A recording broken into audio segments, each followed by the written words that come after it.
All right, now that we are recording, good morning and welcome back to our Talmud study of texts that grapple with the boundary between life and death.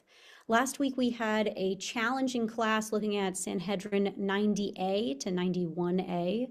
We attempted texts full of allegory in which the Talmudic sages sought biblical proof texts to provide us with reasons for Michiat HaMetim, the revival or the resurrection of the dead.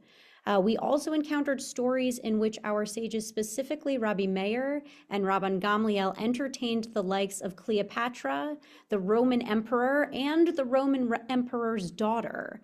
Though one of these meetings may have indeed occurred, the one between the Roman emperor and Rabban Gamliel, most of these historical characters' lifetimes barely overlapped, if at all. Much less even with the Roman Emperor and Rabban Gamliel, their topic of resurrection and the beginnings of the world to come might not have exactly just come up between these two characters. However, the redactors of the Talmud are bringing these stories and these interactions, even if imaginary, into our central texts for a reason. One possible reason we discussed last week was that these were interactions in which goyim, non-Jews, were shown asking seemingly juvenile questions or not being able to understand the rabbi's answers.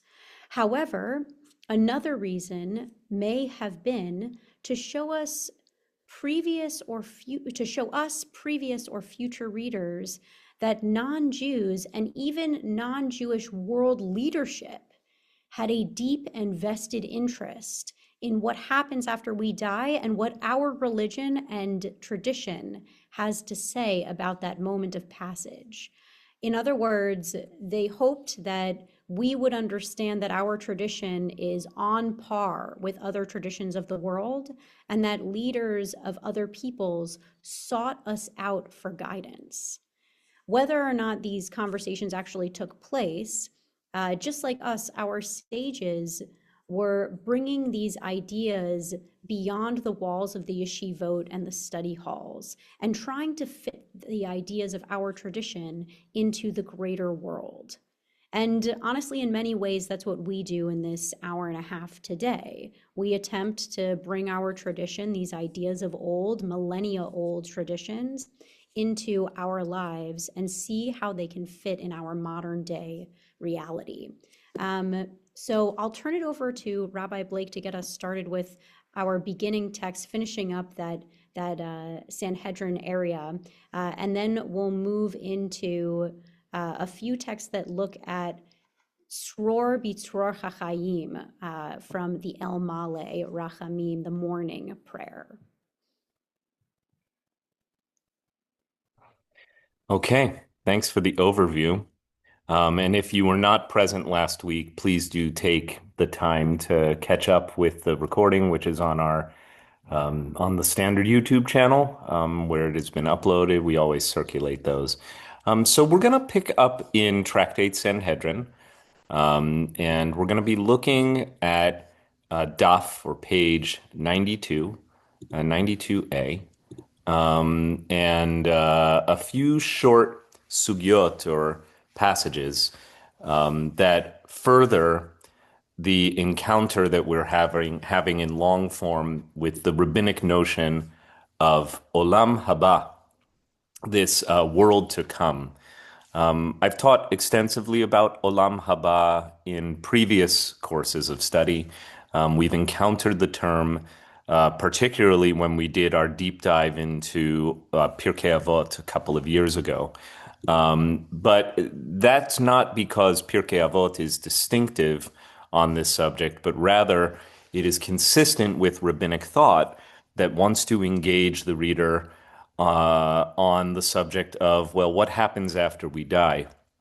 And while the rabbis are, I think, consistent in utilizing this image, language, concept, notion of an Olam Haba, I tend to prefer the idiomatic translation, the hereafter, and I use it in distinction from its antilogue which is the here and now, right? So the here and now is our embodied existence, our human lives.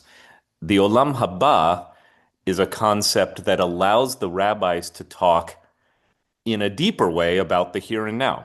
And this has been a theme that we've returned to again and again throughout our study. The rabbis do not seem as interested in talking about, well, what happens in Olam Haba? What are we doing? What are we eating? What's on the menu? There's some funny jokes about that we will get to today. But rather, the rabbis seem, even when they are utilizing the language of Olam Haba, it is a literary device or an exegetical device, that is to say, a tool of making meaning out of text for exploring more deeply what it means to live and not so much what it means to die. So I've been consistent on that theme throughout our study, and I think you'll see it reinforced here.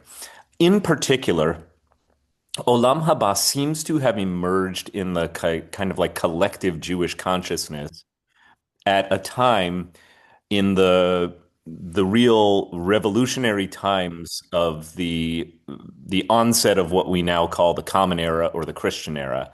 I promise you that in the year one or of the Common Era, people were not running around going, "Welcome to the Common Era." Like there wasn't millennial fervor like there was around Y2K. It was like, "Oh, this must be the Christian era." Didn't work that way. We, of course, retroactively give that name to this period when the advent of Jesus is counted. It is not numerically accurate. Most scholars believe that Jesus was actually born somewhere around the year 4 BCE. So 4 years before Jesus came here, he was actually born. But nevertheless, the way we count it today on the standard Western way of counting years, this is the year 2025 of the Common Era, 2025 years since Jesus was born.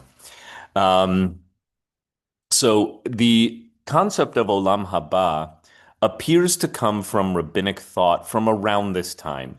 Was it a century before that it was first in development? Possibly. I don't have a record of the earliest reference to Olam Haba in the literature. It is not a term that is found in the Hebrew Bible. And that's a really important point because, as we've seen over the last couple of weeks, the rabbis are taking great pains to establish that the notion of a hereafter is, in fact, deoraita. That's the Aramaic term that means from the Torah, or the academic preference is to say Torahitic, right? So there are two different sources for Jewish thought. A thought, an idea, a concept can be Torahitic, derived from Torah itself, and we'll talk about what we mean by Torah, or it can be rabbinic, de-Rabbanan, in Aramaic, coming from the mind of the rabbis. In terms of the hierarchy of authority, if you can establish that a notion, a teaching, a lesson, a point of view is deoraita, derived from Torah, Torahitic, it carries more weight than a notion, idea, a law, a precept that is de Rabbanan, the rabbi's own innovative thinking. This makes sense, especially since you must accept at face value the rabbinic point of view that the Torah is the very word of God.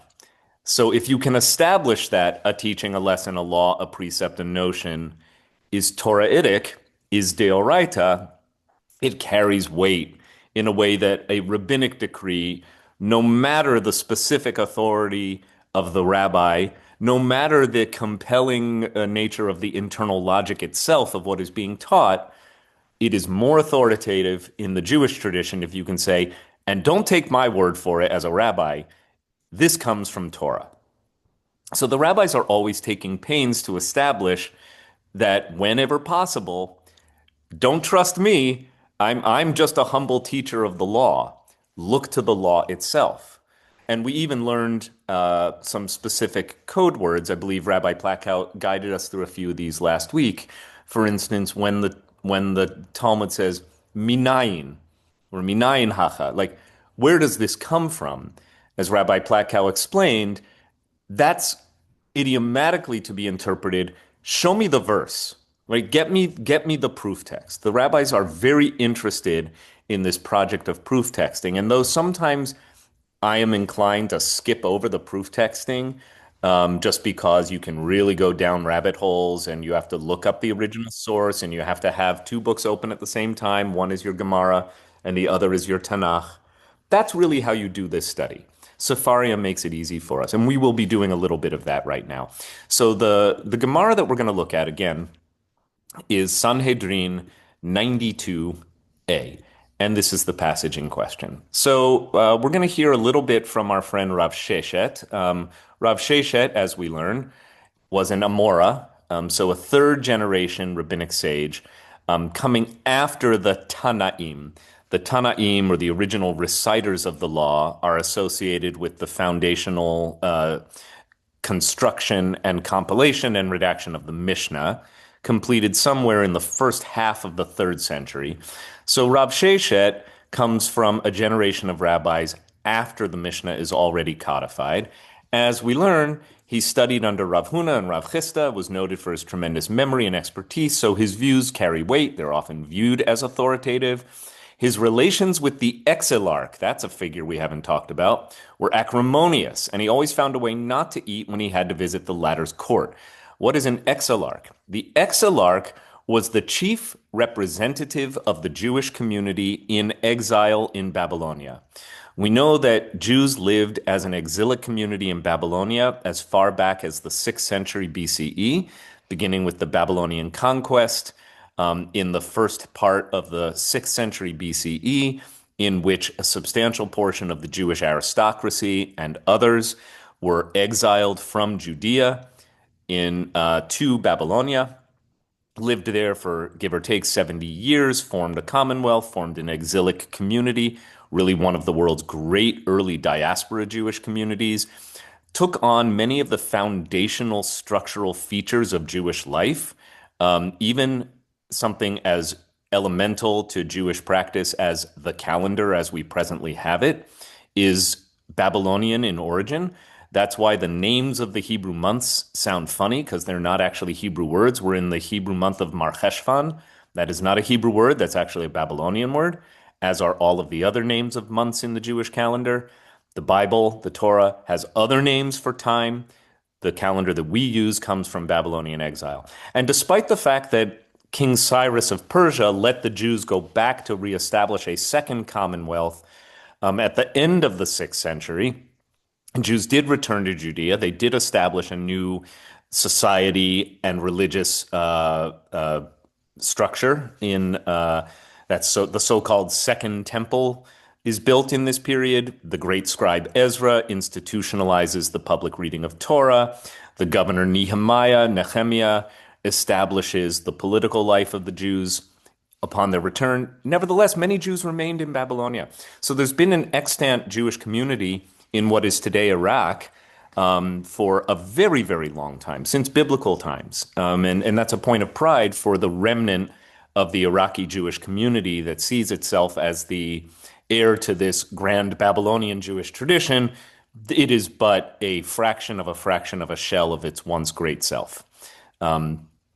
Okay, so let's learn about Rav Sheshet, who was a Babylonian Amora, Jewish sage, who had apparently acrimonious relations with the chief political official of the Jewish community, the exilarch, who kind of was the governor of the Jews in exile, and of course subject to the authority of the monarch in ancient Babylonia.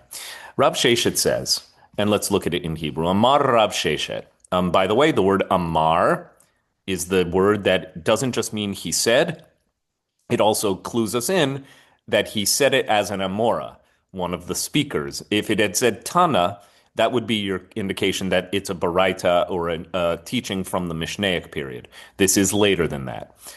Amar Rav Sheshet, Kol hamelamed Torah ba'olam hazeh, so anyone who teaches Torah in the here and now, in other words, in this world, right? But the key is that it is not just about the physical realm.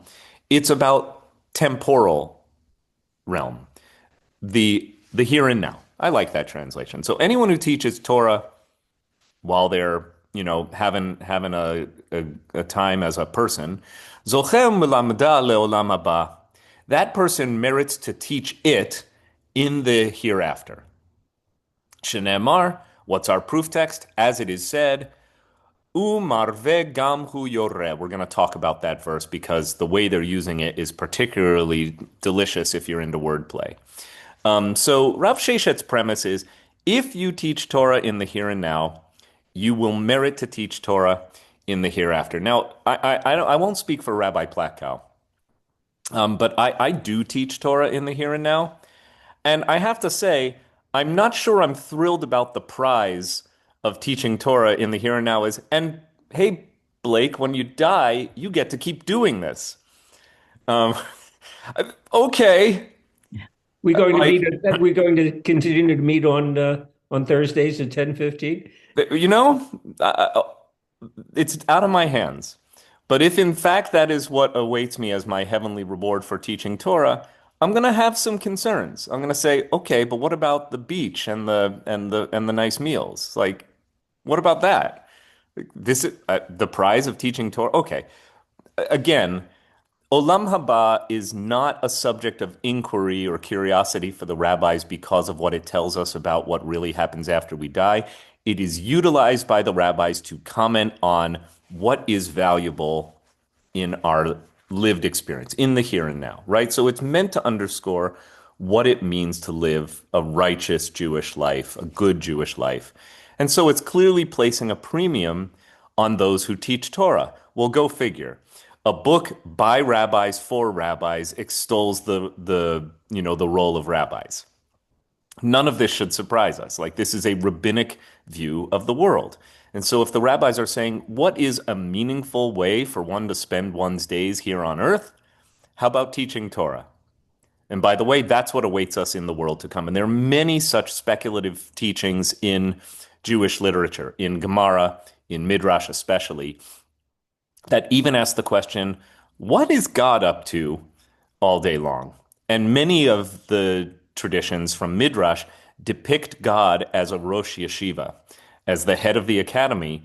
And what awaits the pious who make it into Olam Haba is the chance to sit around the feet of the Rosh Yeshiva, the feet of the divine, and learn Torah with God, right? But clearly, at the best, I guess you can hope that you get to be a TA in that yeshiva, right? So if you're a teacher of Torah here on earth, Hashem will permit you to have an audience to teach more Torah after your earthly existence is up.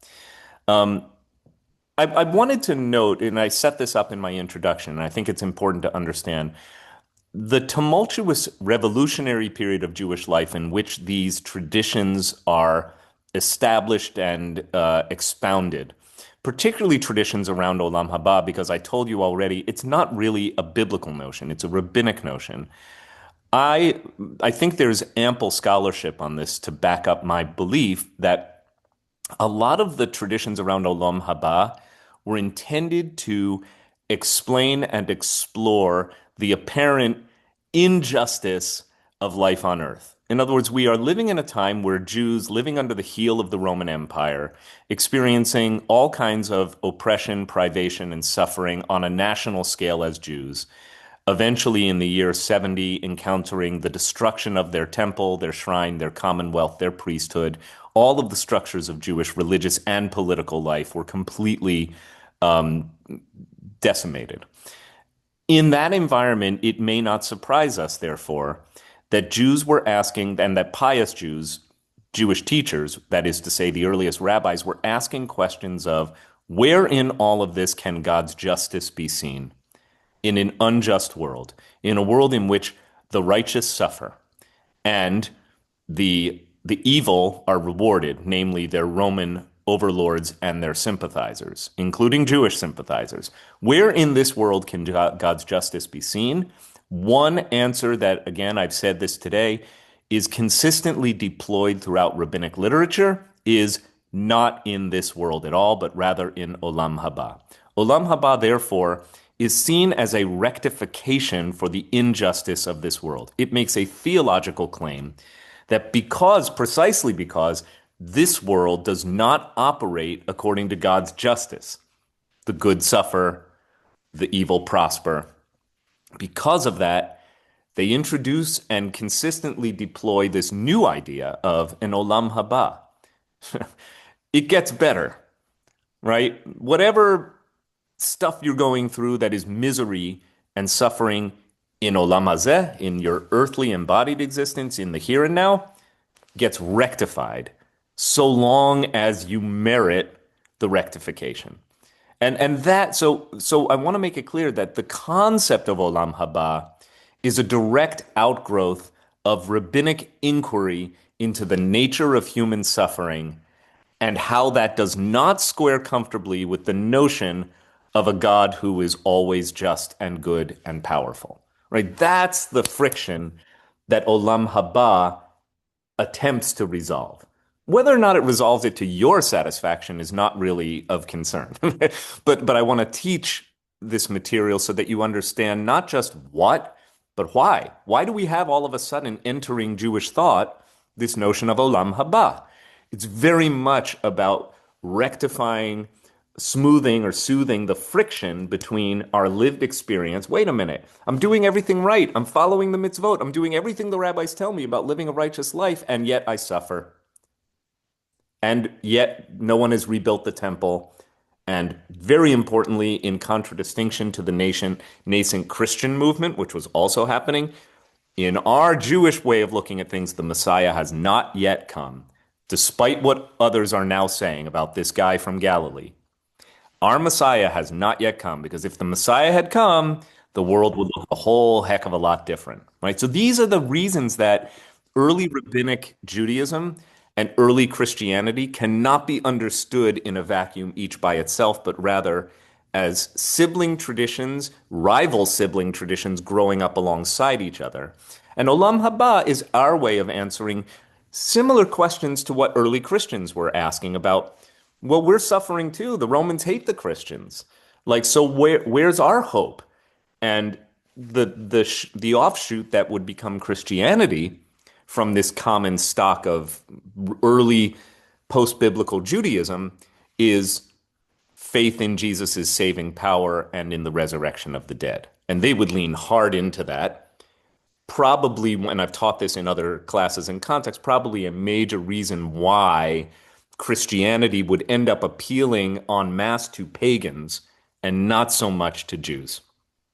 Right? So the bulk of early Christianity proselytized successfully to pagan communities, people who didn't have all of this biblical stuff and all of this tradition of mitzvot and all of the beliefs that had come with it, packaged as a whole, and circumcision and dietary laws and all kinds of commandments and restrictions. Pagans who lived a very different, a nature worshiping society with various gods and deities and semi-deities and whatnot, had resurrection traditions. They had already deep, cultic beliefs and practices centering around the afterlife. So it may not surprise us that the core teachings of the church around Jesus as Messiah, bodily resurrection, faith in salvation, became foregrounded, centered in Christianity, and I would say slightly off-center in Rabbinic Judaism. Not absent, just not foregrounded. Somewhat peripheral. And that's why many of us are probably hearing and learning these traditions for the very first time and saying, whoa, that's Jewish? You're darn right it's Jewish. Okay, Mom and Dad, we got 3 hands up, so I'm going to start with my folks. I want to dispute the rabbis who postulate in whatever vague terms that the Olam Haba is kind of like a yeshiva with God as the head of the yeshiva, and we all sit around and we learn, emet from the authority, because that's not the way the rabbis consider the use of Torah. Let's go back to the example of the rabbis who got into a dispute and it came down to rivers moving their place and walls falling down. And the bottom line was don't look to heaven for the answers here. You people are supposed to figure it out. I gave you the Torah. Now go figure it out. So this whole idea of sitting around in a heavenly yeshiva seems much more Christian, with angels floating, than it does a concept that's Jewish, There may be a way. rabbinic or rabbinic anyway. There may be a way to harmonize these views and therefore alleviate some of your cognitive dissonance. I think taken as a whole, I can look up specifics. I won't quote chapter and verse accurately on, extemporaneously here, but it's not so much we would sit and absorb the words of God directly and say, here's what I wrote in the Torah. It appears as if whatever this heavenly, we even use this term, yeshiva shalmala, the academy on high. Like that's where pious Jews go, particularly scholars and rabbis. Like, oh, you lead a good life, you lead a good community, you teach a good Torah, you go to yeshiva shalmala, you go to the yeshiva on high. It's very much an active and dynamic learning environment in which God is able to hear rebuttal from the human participants. And besides, what is a human being in Olam Haba? Are you really still a human being? So I would suggest that many of the images that I'm referring to of a yeshiva shalmala, an academy on high, are somewhat more vigorous, argumentative, and democratic institutions than what you may have in mind with angels flitting around and God transmitting the word to the people. I think it's much more like, it looks a lot like a yeshiva on earth, and God's just there in the mix. Okay, Jonathan, please.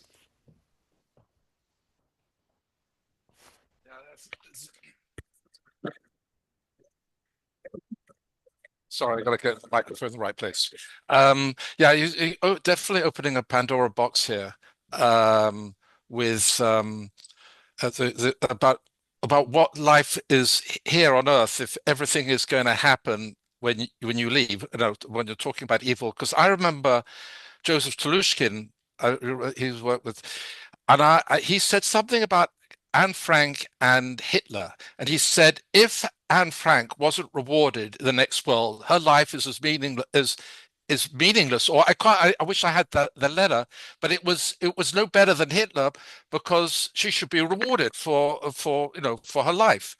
And I thought that was utter nonsense. I mean, the fact is, Anne Frank has a book that's been translated in a myriad ways or whatever, and is remembered, and she is very important in understanding what an evil what can happen to you when you lose your freedoms and subject to racism, persecution, whatever.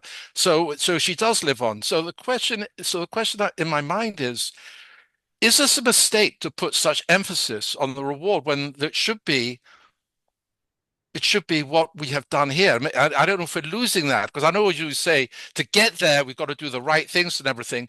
But are we taking away from that by saying you only do it so that you could be rewarded in the next world? Thank you for that. I'm not familiar with that particular passage that Telushkin spoke or wrote, but if you find it, please send it. Don't spend too much time on it. Telushkin, of course, one of our great teachers of Torah, and capacious mind, a brilliant analysis of Jewish thought, and has written works that should be on every person's Jewish library. Yeah, I agree. So, regardless of what Telushkin may have had to say about the matter, I would simply say that even as the rabbis are raising Olam Haba as a kind of friction-reducing mechanism to help explore and explain the nature of suffering and reward here on earth, and the apparent injustice of the human condition, particularly the Jewish human condition, nevertheless, the rabbis express their own discomfort. And there are many other passages, we may even get to see them as our study unfolds, in which the rabbis basically say, well, don't get so attached to this idea. Even in Avot, even in Pirkei Avot, they make it clear one should not toil in the hopes of a heavenly reward, right? Well, you've got to do mitzvot and live a Jewish life of righteousness and compassion and integrity for its own reward, for its own sake. And so that's why I would say, in ways that distinguish Judaism from Christianity, traditions about the hereafter are not missing. They are not usually actively censored, though in some places they are. Certainly the Reform movement was had an active project of censoring out these parts of the tradition, and they had their own post-Enlightenment derived reasons for doing so. That's another theme we won't explore today, but if you've learned with me over some time, you've heard me say it many times, that the early Reform movement was an Enlightenment project that believed in a universal brotherhood of man. They wouldn't have said men and women at that time in the 19th century, and that a religion of pure reason and rational discourse would prevail. And therefore, anything that smacked of superstition or magical thinking was deliberately extirpated from the tradition by the Reform movement, Reform rabbis throughout the 19th and into the 20th centuries. Only in the last 50 or so years have Reform Jews and Reform teachers been more interested in unpacking the mystical and the metaphorical dimensions, including that which we're speaking about today, like Olam Haba. Generally, though, I think the net effect, and this is, of course, a spot analysis, not an academic one, is that these back and forth discussions on how much we should be thinking about Olam Haba while we're busy here in Olam Hazeh is why it ends up being off-center. That's going to be my word. It is not totally dislocated from the tradition. It's just not the heart of it. So when people tell me, well, if we've got resurrection, if we've got afterlife, if we've got hereafter, why are we any different from Christianity? And the answer is, well, let me count the ways. But one critical way is, in our tradition, all of these notions are off-center. And even as the rabbis are saying them on one hand, out of the other side of the mouth, to combine and mix up anatomical metaphors. So out of one side of their mouth, they're saying, Olam Haba, that's the answer to why you suffer here on earth. If you keep up with the righteous behavior, you'll get your reward. And the same rabbis out of the other side of their mouth will consistently say, don't get too hung up on Olam Haba. That's not actually the reason you live a life of mitzvot. All right, and that's a dynamic tension. It's one of the beauties of Judaism. It's like, this is not a religious tradition for people who can't handle multivocal thinking, paradox. As David Hartman, the great teacher of blessed memory, whose name is borne by the Shalom Hartman Institute, which his son, Rabbi Daniel Hartman, now leads in Jerusalem, and they have chapters all over the world, including here in New York.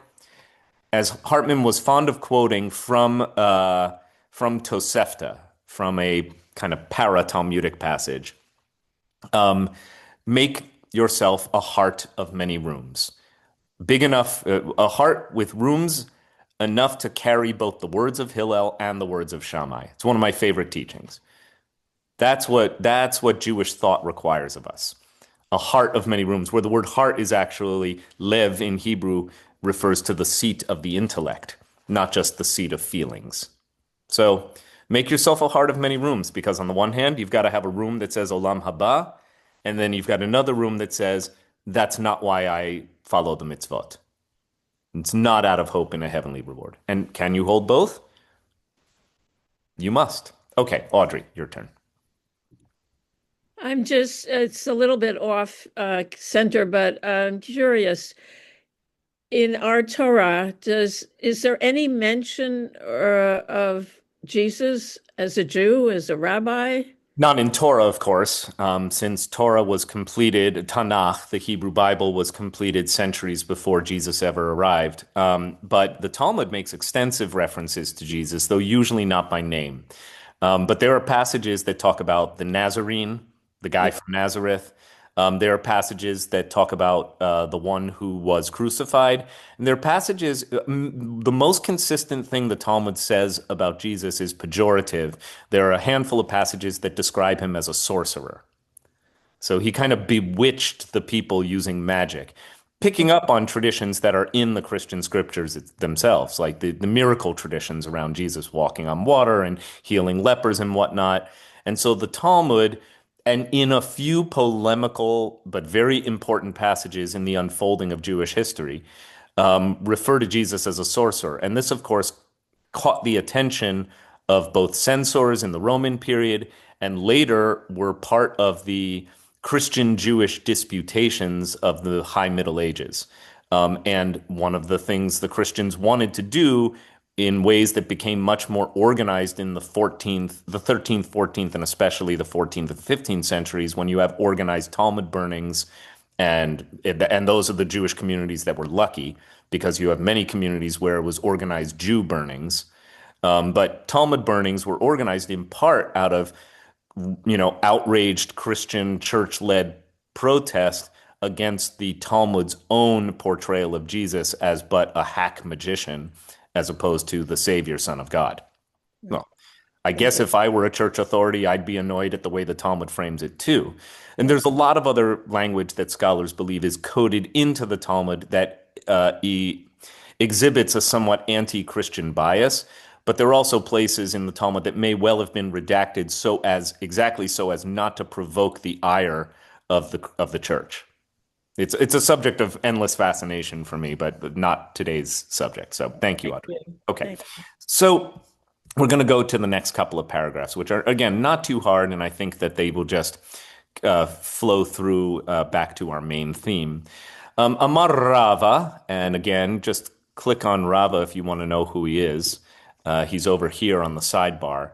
Rava, a little later than Rav Sheshet, the predecessor in paragraph 4, another Amora of the next generation. You can read about him on the sidebar. Amar Rava minayin, there's that word I mentioned before that Rabbi Plakow discussed last week. From where? In other words, give me the verse. Minayin l'tchiyat hametim min Torah. So now we're really back to what we have been asking all along without directly asking it. Where do you get this resurrection of the dead stuff in Torah? How can I prove from Torah that the resurrection of the dead is real?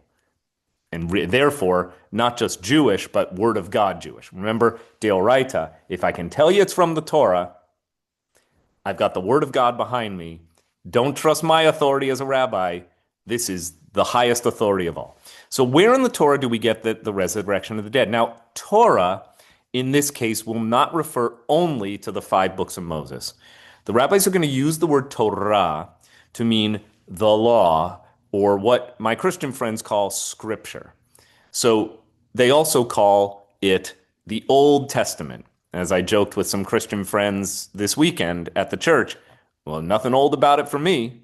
I just call it the Testament, the Tanakh, the Hebrew Bible, Jewish scripture. There are 100 different ways to describe it.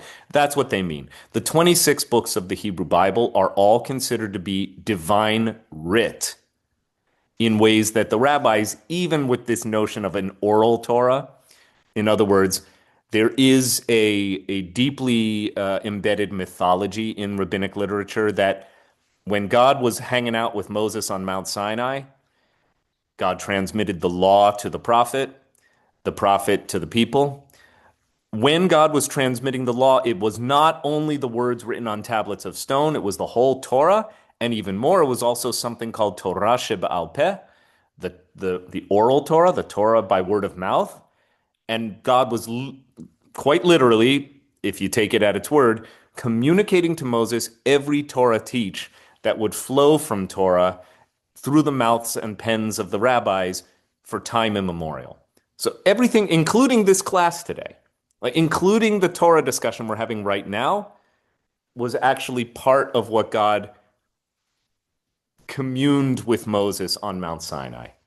Every teaching that could flow from Torah was also given at Sinai. This is a Jewish notion, but again, find your heart of many rooms and use it right now to make it even wider and hold a real serious paradox. Don't just suspend your disbelief. Say, okay, on the one hand, Blake told me this morning that the word of Torah is most authoritative and the word of the rabbis less authoritative. Then he told me that the rabbis saw their own words as also coming from Sinai. How do those things square? Well, welcome to being a Jew. Okay, so we're going to go back and let's see at this text. Remember, what are we trying to do? Now we want to prove that the doctrine of the resurrection of the dead is not just a rabbinic notion. It's not just the rabbi's own stuff. The rabbis have said, no, don't take my word for it. The Torah actually tells us about the resurrection of the dead. It does? Okay, let's find out how. Here's where the rabbis jump in. They say, remember, we need a proof text now. Yechi Reuven ve'al yamot All right. What is this line? The line is, as it says, let Reuben live and not die, in that his men become few, is the continuation of the verse. Deuteronomy 33. How close are we to the end of the Torah in Deuteronomy chapter 33? Anyone know? Really close. We're one chapter from the finish line. So this is Moses' final poem, final swan song, final sermon to the Israelites before he dies on Mount Nebo. So in that poem is a verse, and it looks like this in the original, and I've called it up. And you can see that it's a long form poem. This is the blessing, and this is called Vizota Bracha. We often don't get to read this passage because it is bundled with the previous week's portion, Nitzavim, which we do read a lot on Yom Kippur. But this is also part of the last portion of the Torah. This is the blessing with which Moses, God's agent, bade the Israelites farewell before he died, and so on and so forth. And it's this kind of like epic poem about God's might and how God established the world and all of the people, but especially chose the Jewish people.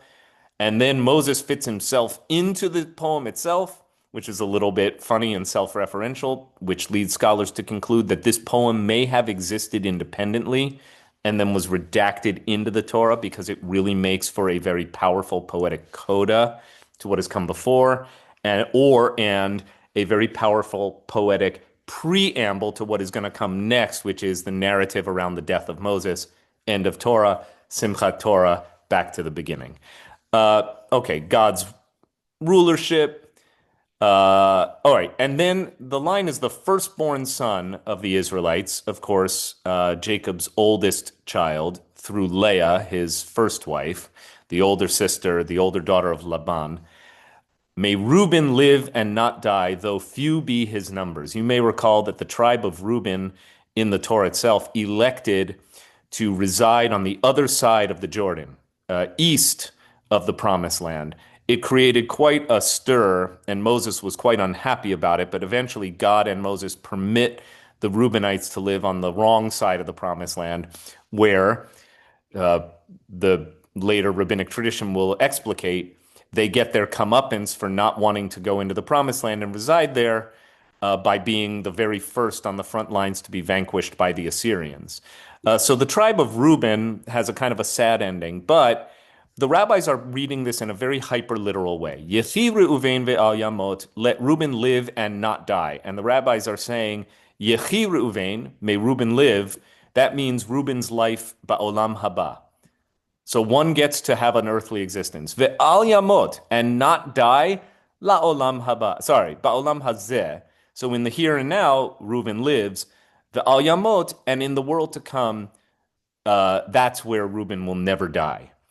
Is it just poetry, or is this actually a substantive proof text for the resurrection of the dead? You be the judge.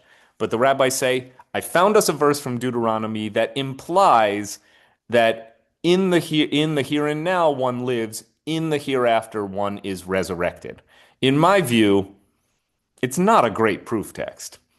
It's really already in the realm of metaphor. In the Peshat, the surface meaning is already hard to read. It's like when somebody tells you they're a Bible literalist, just quote this verse. Yehi Reuven velo yamot. What does that mean? Like, it's obviously poetry to begin with. And poetry is not supposed to be taken literally. So when the Bible indulges in poetry, how can you say that you read it literally? But that's my English major hat that I'm wearing now. Reading on, the rabbis, perhaps detecting that in and of itself is not a sufficient proof, say, well, we've got more. Ravina Amar Mehacha. So Ravina said it actually comes from here. Mehacha means from this coming verse. The Rabim Mishenei Admat Afar Yakitzu Eile L'chaye Olam. Okay, so and Ve'ele L'charapot L'dir'on Olam. Very tricky Hebrew, as you would expect to find in the book of Daniel. Several weeks ago, I told you that Daniel is the only book in the Hebrew Bible that makes actual reference to life after death. Life after death, not just Sheol, which is where dead people go kind of like and hang out and do nothing. Daniel says, and many of those who sleep in the dust of the earth, meaning the dead, shall awaken, some to everlasting life, and some to reproach and everlasting disgrace. So not only will you have resurrection, but there will be a final judgment. And then Rav Ashi says, yeah, let's piggyback on the book of Daniel. Rav Ashe Amar Mehacha. He says, no, look at this verse. Ve'ata lech laketz. V'tanuach v'ta'amo legoralcha laketz hayamin. Translated here, but go your way until the end be, and you shall rest and arise to your lot at the end of days. The book of Daniel is just wild. Go and read it. It's crazy stuff. It is the last of the books of the Bible to be written, and it explores in ways that no other biblical book does the possibility of resurrection of the dead and of some kind of existence in the hereafter. No other book of the Bible does this. So what makes Daniel so different? Time, place, milieu, and the environment in which it was written are dispositive of the reasons why it would be very different from any other biblical book. So Daniel is late, late, late. Scholars believe that the book of Daniel was not completed until around the year 175 BCE. What was happening in 175 BCE? You're going to find out in 4 weeks from tomorrow when we light the first candle on the Hanukkah menorah. The book of Daniel, at least some of it, it may have actually drawn on a substrate of a story or literature about a kind of miraculous Jewish youth named Daniel who can survive being put through all kinds of trials and tribulations, thrown into a lion's den with, his buddies Shadrach, Meshach, and Abednego. It's a crazy book. The phrase "the writing on the wall" comes from the book of Daniel. There's all sorts of magic in the book. The Babylonian king Belshazzar throws a feast, and then a hand appears and writes on the wall, and it's got all sorts of mystical incantations. It's a nutty book. Read it. It's great. But the book of Daniel proposes that there will be a post here and now rectification for all of the suffering of the Jews. And that's really where we first get this stuff that the rabbis latch onto in the period of the Judean uprising against the Romans 200 some odd years later. So the book of Daniel, again, literature that's 200 years old is still very, very firmly established. So Daniel is canon well before Jesus ever walks the earth. In any case, Daniel provides good proof text for the resurrection of the dead. My teacher, Michael Cook of blessed memory, proposed that the book of Daniel was intended to be read as a political document about the righteousness of the Maccabean uprising and suggested that all of the Jews who had died unfairly in the Maccabean revolt, who were slaughtered by Antiochus and his armies, would get their recompense in the world to come. And so you can't dislodge the book of Daniel from the time and place in which it was canonized, or not canonized, but redacted during the Maccabean uprising. So it's a book that it introduces a new idea into Jewish life. Okay. Not only is it a kind of stepping stone in terms of the subject that we're learning, but the book of Daniel is also largely written in Aramaic, which is the lingua franca of those who are in our Talmudic, in our Talmud. So it's also a link to the past in terms of language. And it's very, very interesting how it shifts between Hebrew and Aramaic. And then sometimes biblical scholars have suggested that a few pieces are somewhat in between Aramaic and Hebrew. And therefore, it is almost impossible, though many have attempted to translate it, to translate those words because scholars are not sure which root. Is it a Hebrew root or a Aramaic root to go with?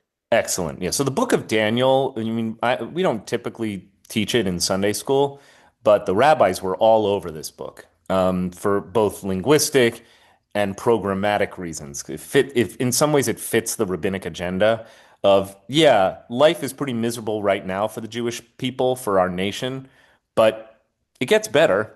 Daniel kind of makes that promise.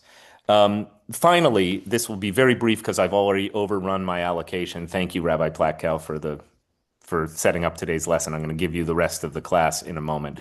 But I love this text, and it kind of really just, this one, again, it's just a beautiful teaching, but I'm not sure I'm hopeful for its outcome. Amar Rabbi Elazar, so Elazar said, Kol Parnas, any community leader. Parnas literally means one who furnishes or who provides. So anyone who provides, shemanhige tatzibor banachat. Anyone who provides by way of leading the community, hatzibor means the public, benachat. Here they say calmly, without anger and honestly. But nachat is actually also the root of a word that we know in Yiddish. It's nachas. So if you lead a community with nachas, right, with kind of like ease and joy and whatever the word nachas connotes that the words ease and joy do not. Like, we don't have a good word for it. Nachat is a state of emotional being that is very, very, very pleasant. If you're shepping nachas, it's more than saying I'm happy, right? So if you can lead a community that way, whatever the word nachas means to you, if you can lead a community with nachat or nachas, here's your reward. In the Hebrew, it says, Zoche, which means he merits, umanigam leolam haba. You get to do it in the hereafter. No, this is terrible. This is not what I want to hear as a rabbi. You spent your whole life toiling and leading the Jewish community, and you did such a nice job. Congratulations. You get to do this forever, for all eternity. Maybe I won't want to. I don't know. Maybe I just want a glass of wine. Okay. A wise rabbi that I once learned with said that you get to do it in the hereafter, except without any of the kvetching.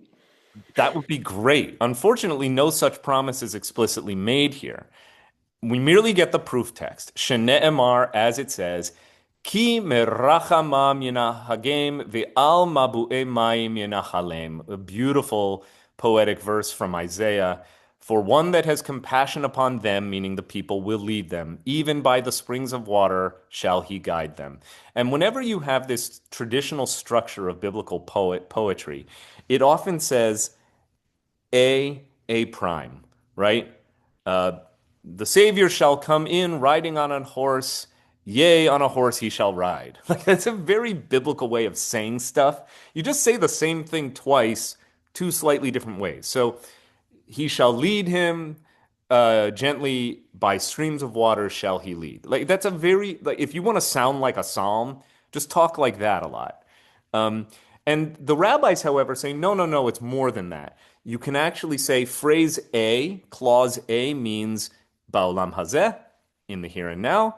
Clause B means in the world to come. Otherwise, why would you have to say it twice? This is the word of God, and God doesn't repeat himself.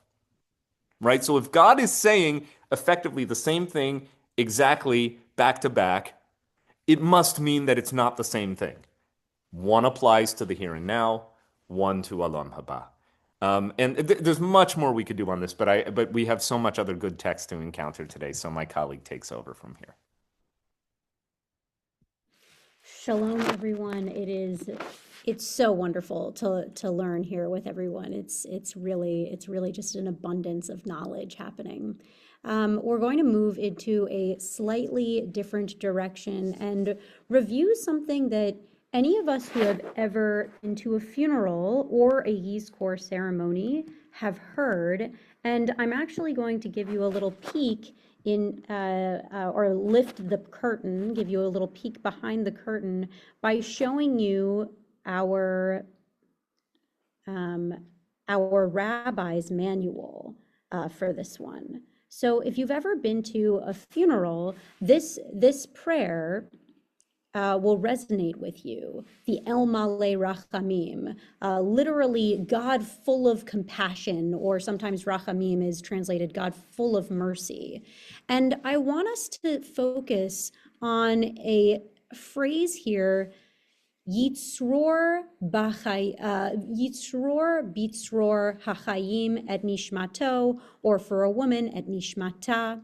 And in this prayer, we are not only mentioning the deceased by name, or if we are saying this for many different people, we'll say Yakirenu, our loved one or our dear one. yakar, dear, the end piece nu, or enu would be dear ones, just nu would be dear one. And we say the name if we're at a funeral, but then we say will be bound up in the bounds of life. So like Hebrews want to do, often we'll see the end of the sentence first when we translate it in English. So we have et nishmato, or down here, et nishmata, that his soul or her soul, yitzror, will be bound up, bitzror, in the bounds or bundles of life, hachayim. Okay, and that we see actually is somehow related to this notion of Olam Haba. But before we even get there, this phrase, if you ever have gone to a cemetery and you see Hebrew letters on top of a tombstone, you'll usually see Taf, Nun, Tzadi, Bet, He. And that's actually an acronym for Tzadik Nitzok Bitzror Chaim. So there we have it again, this bundle of life. And Tzadik Nitzok is a Kabbalistic way of understanding Tzror HaChaim. And we'll see the Kabbalistic, the mystical pieces of it, perhaps next week. We're going to lay the basis of it first. But this phrase, Tzadik Nitzok Bitzror HaChaim, is translated as a righteous person sparkles, or is a spark in the bundle of life. Okay, so when we think about Tzror HaChaim, there are a number of different usages and a number of different places that it arises. So we have some kind of heavenly realm, and we'll see that mentioned in the Talmud in just a few minutes, right? It's described as a divine treasury or storehouse, and we know that word in Hebrew for treasury or storehouse, which we'll see in just a minute in the Talmud, geniza. Right? So often when you have something that has the name of God on it, let's say you're studying Torah not on Zoom, but in person, and you print out a bunch of handouts and you have the Yud He Vav He all over the handouts, you don't just throw those out when you're done, or you don't just recycle them when you're done.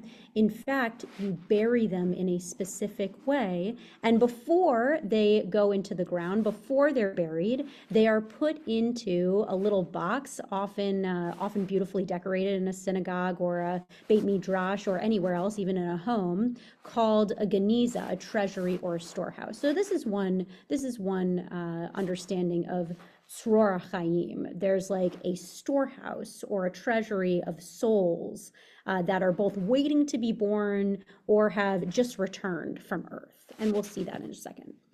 And then perhaps another area that we see it is on these tombstones, as we said, or even a reference to the eternal soul, the concept that connects us to this idea of eternal, something that's going on forever. Or we see it in a biblical story. And this is actually where Olam Haba is not mentioned at all, or at least that phrase, the world to come, Olam Haba, isn't mentioned at all in the Torah. This phrase, Tzror HaChaim, or in the Tanakh rather, is mentioned, in fact, in the book of Samuel. I'm going to share that now. So here we have Samuel 1. So there are two books of Samuel, the first one and the second one. Here we have Samuel 1, chapter 25. And the book of Samuel, or the books of Samuel, I should say, cover the period from 1120 BCE to 971 BCE, roughly those different events that are happening. And they span the lives of the prophet Samuel and the reigns of the first two kings of Israel. So that's Saul and David. And we'll see David show up in this piece. So Oh, by the first, way, Rabbi Platkow, your please. puffer coat appears to be rubbing up on the microphone of your Oh, laptop, which is creating a kind of a zhuzhing sound. oh, thank you. Thank you No for that. problem. I mean, you could always tell me something like that too. No embarrassment intended. I appreciate it. I'm actually today very lucky to be speaking to the fifth-year students at HUC right after this class about my experience going through placement and Baruch Hashem, thank God, finding WRT and being a part of this community. So I'm really looking forward to that after this class. But in any case, it is very cold in the HUC building, so I'm sitting here in my I didn't recognize your background. And I'm like, where are you? Okay, well, yeah, that's helpful to exactly. understand why. And I see you're wearing like a warm jacket, so I just wanted to Exactly. advise it's scraping the microphone in somehow or Okay, something. let me know. Let me know if it keeps going. Hopefully, Yes, hopefully it should something's stop. making like a scratchy sound. Okay. So we're getting into the book of Samuel's or the books of Samuel. I keep saying book of Samuel's, but it's really the books of Samuel. And the first one covers the transition from the era of the judges to the monarchy, starting with Samuel's birth. And we read that piece on Rosh Hashanah. That's the Haftarah that we traditionally read on Rosh Hashanah, in which Hannah goes to the temple in Shiloh and she prays fervently, so fervently that the person who is guarding the temple, Eli, the priest, thinks that she's drunk, but really she's just praying so fervently for a child, and that child ends up being Samuel. And while she prays, she says, God, if you give me this child, if you give me, specifically, she says, a son, I will dedicate him to the temple service. And she does just that. And Samuel becomes one of our major prophets. So this happens. And then the books of Samuel, the books of Samuel concludes with King Saul's death. The first book of Samuel, concludes with King Saul's death. So we're going to be reading from this piece of Samuel. Oh, by the way, one of the key events in the book of Samuel, the first one, is the Philistine threat. Our seventh graders in the Israel curriculum learned yesterday of the link between the word Philistine and the word today, Palestine. Originally, the Romans named the area that we know as modern day Israel today, Philistina, in order to stick it to the Israelites, naming their land after a biblical enemy, the Philistines. And that ended up being the name Palestine that we have today. Anyway, okay, so let's read this story. Now, this story does not center on our understanding of this boundary between life and death. However, it does give us a blessing in which we see these words, Sror HaChaim. So what's happening? Samuel dies, and we'll just run through some of the English. Samuel dies, and all Israel gathered and made lament for him. Okay, so there's Shiva happening, and we see this word Yispedu, which is where the word Hesped comes from, which is our word for eulogizing. And then he's buried in Ramah, his home. And David, now this is King David, went down to the wilderness of Paran. Okay, so there in this wilderness, or not quite in this wilderness, but close-ish, there was a man in Maon whose possessions were in Carmel. Okay, so this person, he was in one place, and all of the stuff that he owned was in another place.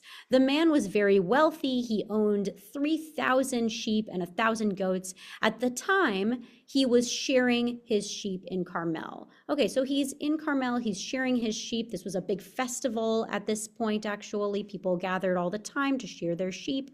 Meanwhile, all of his stuff is in another place. Okay, the man's name was Naval. This is slightly related because Naval, as we'll learn maybe next week, maybe in a few weeks, is actually in Kabbalistic mystical literature a derogatory term for a deceased person. So we have this link here almost between this boundary between life and death and this person's name already. Just showing everyone where we're talking about, by the way. Ma'on and Carmel, very close by, so it makes sense that you would have land and sheep in, adjacent properties. This part of Israel, like right by the Dead Sea. And if you can see the zoomed in map shows we Carmel can't and see Ma'on. because I'm You sharing. can't see that? But Oh. let me stop sharing and then we can see the map. Got it. Go ahead. All right, is that up on the screen? Let me try again. It's on our screen. Okay, great. There it is. There we go. So where the red pointer is, you've got the twin cities of Carmel and Ma'on just to the west of Ein Gedi, which many of us have visited, which is a spring and a beautiful hike right on the shores of the Dead Sea. Beautiful. And of course, if you haven't had the opportunity to go on that hike, it is really special. So David, okay, so Naval, this guy, he's super rich, and his wife's name is Abigail.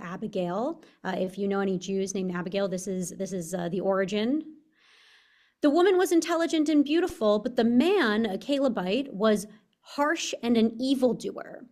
Okay. So David was in the wilderness when he heard that Naval was shearing his sheep. David dispatched 10 young men, and David instructed the young men, go up to Carmel. When you come to Naval, greet him in my name. Say as follows, to life. Greetings to you and to your household and all that is yours.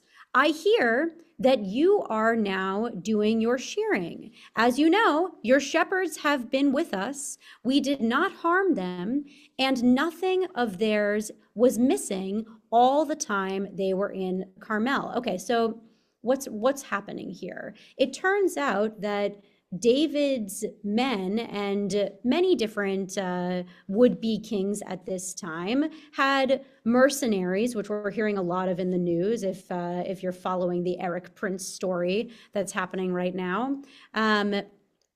But there's some kind of mercenary action happening here where David's men actually have been caring for all of Naval's shepherds and have been making sure that this is all safe for them. Okay. Ask your young men, and they will tell you.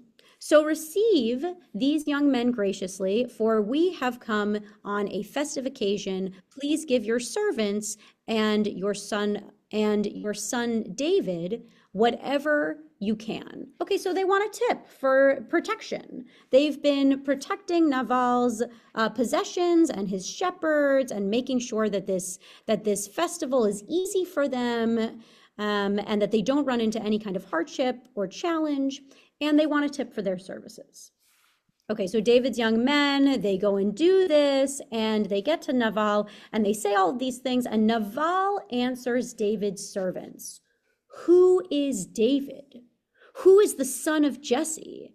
There are many slaves nowadays who run away from their masters. Should I then take my bread and my water and the meat that I slaughtered for my own shearers and give them to men who come from I don't know where?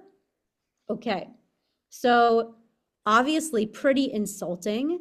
It's also interesting that we have this bread and water and meat that I slaughtered from my own sharers. We're really anchoring ourselves not in Olam Haba or any kind of larger, ethereal, eternal understanding. Rather, we are really anchoring ourselves in Olam Hazeh, in this world, in the world of the physicality, in the world of the needing basic things, bread, water, meat. Okay, so David's men, they go back and And David, and they say to David what Naval said to them, and David says, gird on your swords. And David too girded on his sword, and about 400 of them went up after David, while 200 remained. Okay, that's okay. We don't need to talk about the 200 that remained. But these 400 men, all armed, go up toward Naval, excuse me, and they're getting ready to attack him. One of Naval's men tells Abigail, his wife, what's going on. And Abigail jumps into action. So we see Abigail quickly got together 200 loaves of bread, 2 jars of wine, 5 dressed sheep, 5 se'ahs or se'ot of parched corn, 100 cakes of raisin, all of these different beautiful delicacies, these delicious pieces of food, all of this stuff. And then she loaded them on her donkey and told her young men, go ahead of me and I will follow you. But she did not tell her husband Naval. Okay, so she goes and she greets David. And now we have this interaction between her and David. David is just about to attack her, to attack all of these people. When Abigail saw David, she quickly dismounted from the donkey and threw herself face down before David, bowing to the ground. So this is a pretty dramatic moment. We have these 400 men coming this way, and David leading the charge. And then from the other side, we have Abigail leading the charge, and all of these other men, all of her young men coming with her. But we can imagine that though Naval is very rich, he's not as rich as who will become King David. He's not as rich as this king. He just has maybe a fraction of the men, of the resources that David has. Okay, so Abigail gets off of her donkey. She prostrates at his feet and she pleads, let the blame be mine, my lord, but let your handmaid speak to you. Hear your maid's plea. And then she talks about how her husband is wretched. He shouldn't pay any attention to him. And then we have this blessing over and over again. I swear, my Lord, this plea, as God lives and as you live, God who has kept you from seeking redress, by blood, with your own hands, let your enemies and all who would harm my Lord fare like Nabal. Here is the present that your maidservant has brought to my Lord. Let it be given to the young men who are the followers of my Lord. Over and over again, she's saying, my Lord. This is not Adonai, who we know as God. Rather, this is David. This is more like saying, sir. And then she says this verse that is really the bedrock of Bitzur HaChaim. Vayakom Adam lirdofcha. And if a person should rise up and seek you or pursue you, and when we're saying pursue here, this is about attacking, right? We see the word rodef as rodef nefesh, someone who is attacking somebody else, pursuing another person's soul, or rodef shalom is the opposite, somebody who is pursuing peace. Ulvakesh et nafshecha, and is seeking your soul, nefesh. We'll see a few more words for soul. Seeking your soul, or even nefesh, is often seen as pikuach nefesh, right? The saving of a life. So this is not just the spiritual, but also entangled in the physical. Ve'haita nefesh Adoni.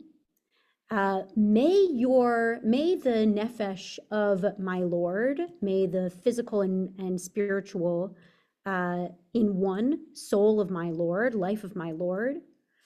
Srura bitzror hachayim. Be bound up in the bundle of life, in the care of God. Et Adonai Elohecha, in the care of Adonai your God. Ve'et nefesh oivecha yikalena, and all of those souls, all of the souls of your enemies, may those be flung, yikalena, bitoch kaf hakala. Inside the kaf, literally meaning palm, like the palm of your hand, but inside of some kind of palm, hakala, of the sling. And this, of course, is also a reference to the little boy that David once was, who defeated the giant Goliath. With what? Nothing but a slingshot. Nothing but a few stones and a slingshot. Okay. So this text is going to be the basis for a number of texts that we'll see. Let's first go to Chagiga. And remember, we talked about how there's a heavenly treasury. This text, Chagiga, literally meaning celebration, which talks about primarily the laws around different chagim, different celebrations or holidays, we would call them today. In the middle of it, we have this very interesting piece, and we'll actually start a little bit above just so that you can kind of understand what we're beginning to do in this piece, in which we'll then see Sror HaChaim. So Reish Lakish, and we can, just as Rabbi Blake did, we can look at a little bit about Reish Lakish. He comes about and he is a Mora, so that would be someone who says Amar, as we can see right here in the text. Reish Shimon, or Rabbi Shimon, so that's an acronym right there. The Reish, the R for Rabbi, and the Sh sound, the Shin for Shimon, comes together to create Reish. Rabbi Shimon ben Lakish began his journey studying Torah in his youth, but later turned to a life of banditry. Recognizing his potential, Rabbi Yochanan persuaded him to become a Torah scholar, and they studied together for many years. So this is a part of that partnership, that chevruta, that study partnership here. They studied together for years. During this time, Rabbi Lakish became renowned for his scholarship, eventually reaching a level comparable to Rabbi Yochanan. So the student becomes the teacher here. The student becomes the equal and then the teacher. Unfortunately, an argument between them indirectly led Rabbi Lakish's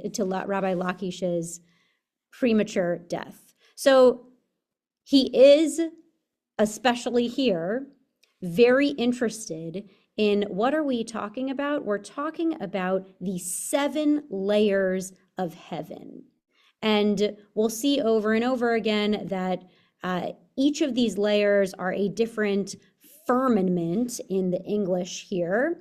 And this word comes from the word rakia, which we know and love from the second day of the creation of the world, right? We have Vayomer Elohim, Yehi rakia betoch hakmayim, Vayhi mavdil bein mayim lamayim, right? So God says, let there be this expanse, this firmament, this thing that we don't exactly have an English word for, but a rakia, in the midst, right between the water, so that there's a separation of water.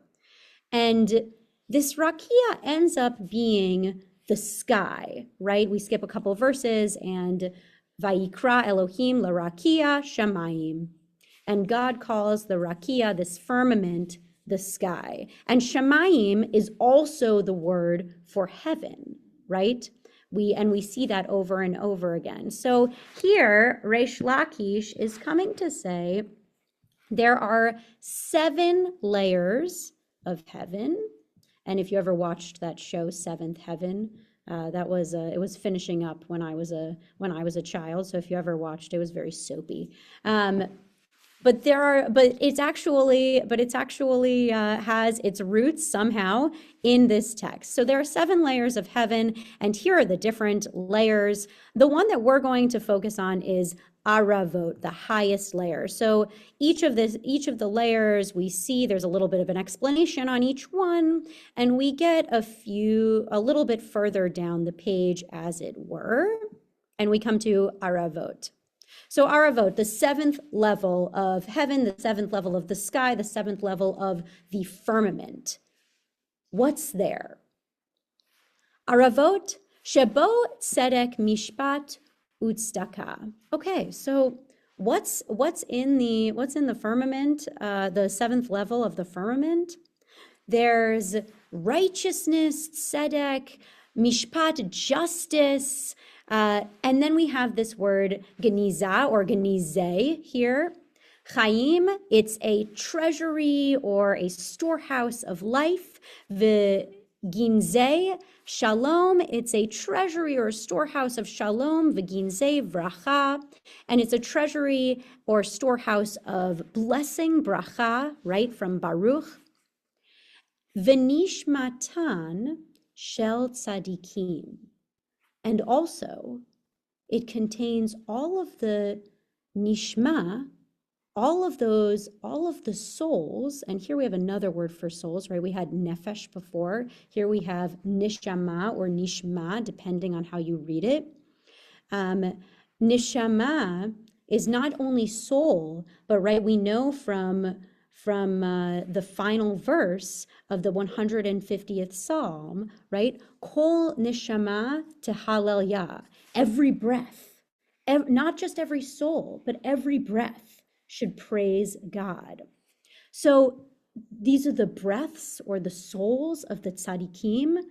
Then we have viruchot, right? We know that word means spirit, right? In our not by might and not by power, but by spirit alone, ruach, right? Ruchot is the plural of ruach. And of course, we know that well-known Debbie Friedman song. That was a song that I grew up on, that I can remember singing in first grade and second grade as a child. And we translate it as spirit or wind, but ruach is also a piece of the souls. So the spirit or some piece of the soul, shamot, and the souls, she'atid or atidot, lehi barot. Okay, so it's not just that the breath or the soul or something soul-like of the tzaddikim, of those who are righteous, is in this storehouse, but it's also the spirit and the souls, or some kind of piece of the souls, of those who will be created, right? The creatures of the future. Vital she'atid hakadosh baruch hu lehachayot bo metim. Okay, so, and also, what else is there? The dew that HaKadosh Baruch Hu, the Holy Blessed One, in the future will use to bring about, and we're back, the resurrection of the dead. So then we have a bunch of different proof texts that I would love to move through, but we're coming to the end of our time, and I just want to get to this piece where we use the proof text that we just saw. Nishmatan shel tzadikim. How do we know that the breath or the souls of the tzaddikim are stored up in this aravot, this 7th level of the firmament of the sky of the heaven? Dichtiv, as it's written, v'haita nefesh Adoni tzrura bitzror hachayim et Adonai Elohecha. And the soul of my master, the soul of my Lord, shall be bound up in the bundle of life with the Lord your God. And as we think about what this means, there's another level of comfort that's given to us who are suffering today here in Olam Hazeh, here in this world, rather than in Olam Haba, and another level of comfort that was given to our sages, and of course those who will come, that our souls are bound up not just by ourselves. It's not like nothing happens to us after we die, though we can read Ecclesiastes and he has something to say about that. But it's that we have the luxury, the privilege of being comforted by those who were once living and those who will live. This narrative of Tzror B'Tzror Chachayim, this being in the bundle of life, is where this understanding of seeing our parents or grandparents comes from, where this understanding of being in touch with something that's eternal comes from, where this understanding of seeing those who will be born, our unborn children and grandchildren, that's where it comes from. So there's some element of love and comfort that our sages are giving us in this understanding of what comes next, what is beyond the life that we live now, and might not be exactly Olam Haba. We'll see, there's a lot of overlap here and there, but is a kind of reunion with those who were part of this world and are no longer, and those who will be and are just not yet. So we have 1 minute if there are any comments or questions, and if not, I'll look forward to learning more about the resurrection piece with you next week, and maybe we'll move on into martyrdom as well. We've got more good stuff to come. We have learning teed up that will explore martyrdom traditions. So that is when a Jew, out of Jewish values, Jewish teaching, would actually choose to take one's own life rather than be subject to various indignities, humiliations, and torments. That's a subject of quite some interest for me, where I've done a lot of my scholarly work over many years. And also how martyrdom fits within the larger paradigm of suicide within the Jewish tradition. So how does Judaism understand and enact, as it were, policy or law, halacha, around the unthinkably painful decision that a person might make to end one's own life? So there's more really intense stuff to come as we continue our encounter with Gemara on the boundary of life and death. So nice to learn with my colleague, with all of you. And we'll see you next Welcome, both rabbis. Thanks, Thank everyone. you again. Thank you. Hey, take care. Thank you and good Be Sabbath well, day. everyone. Thanks. Toda rabah. Thanks for Thanks, spending everyone. some time with Thank us. you very Have fun much. with those Toda rabah. fifth-year students, Rabbi. Okay. I will. I'll look forward to Take it. care. Okay, bye. Okay. Bye. Bye-bye. Thank you so much. Thanks, friends. Thank Bye. you.